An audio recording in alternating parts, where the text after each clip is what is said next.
EquityUK beats ReformUK. Protests. Showbiz. Lessons to be learnt.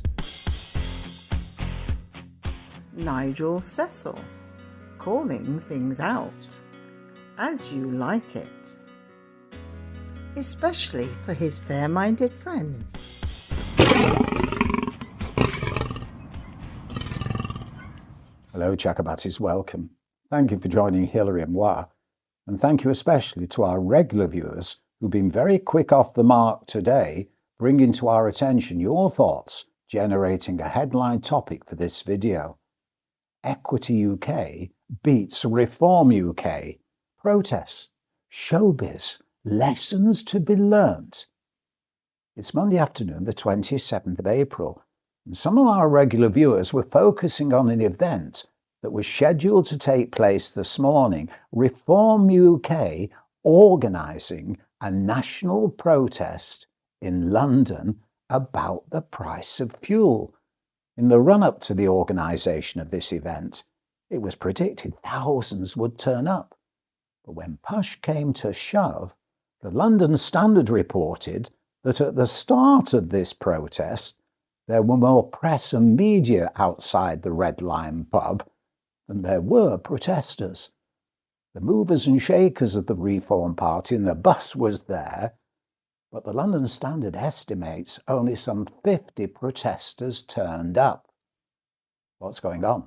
This is why you're saying showbiz, protests, lessons to be learnt, equity, the trade union for professional actors, variety entertainers and other creators across the United Kingdom with only 50,000 members, more or less very small in terms of trade union membership, more significant when it comes to showbiz. But if they get involved in a protest, you really see something happening. You don't need all the leaders there, the activists are there. So what has happened to ReformUK? Lessons to be learnt. You see, equity is now driven by an ideology, a socialist progressive ideology that probably doesn't represent what the majority of members actually believe in. But if they don't vote, you get what you end up with. I'm digressing. You see, socialism, activism in all its forms know you have to follow the rules. And there are rules written down. Have a look at Alinsky's rules for radicals. Know how to communicate, engage with your activists, moving as equity does from resilience to resistance. Because unless you can communicate with what actually motivates your activists, then you're on a hiding to nothing. Equity has set up networks for anything indeed, but to identify the core values of certain groups of members. Some would say it's sectarianism in action. Others will say it's a way of promoting activism. You can have a social network, a working class network, a comedians network, a drag artist network, the West End Theatre Deputies Network, all sorts of networks.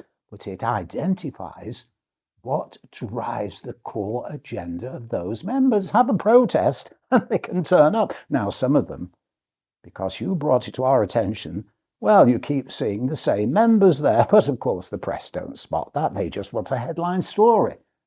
So have ReformUK missed out?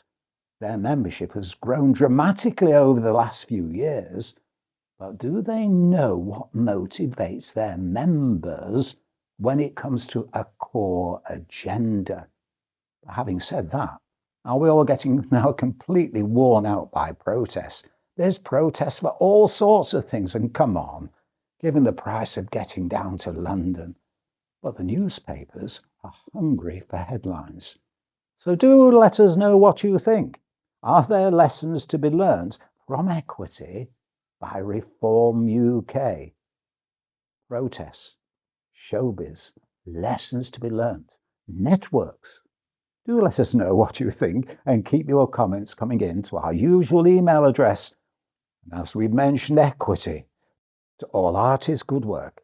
To all workers, good art. And to all people everywhere, equity. And when it comes to showbiz and professional solidarity, don't forget, you better keep your professional fingers crossed.